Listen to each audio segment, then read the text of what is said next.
اسلام آباد وفاقی وزارت خزانہ نے اپنی فسکل آپریشن رپورٹ میں موجودہ مالی سال 2023-24 میں جولائی تا مارچ کے اعداد و شمار جاری کر دیے۔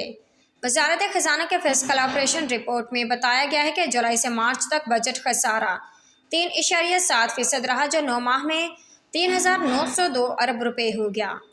رپورٹ کے مطابق جولائی سے مارچ 2024 تک کل آمدن 9,780 ارب روپے رہی، جبکہ کل اخراجات 13,682 ارب روپے رہے، اور جولائی سے مارچ تک ٹیکس آمدن 7,262 ارب روپے رہی۔ رپورٹ کے مطابق اس دوران وفاق نے 6,711 ارب اور صوبہ میں 550 ارب روپے کا ٹیکس جمع کیا۔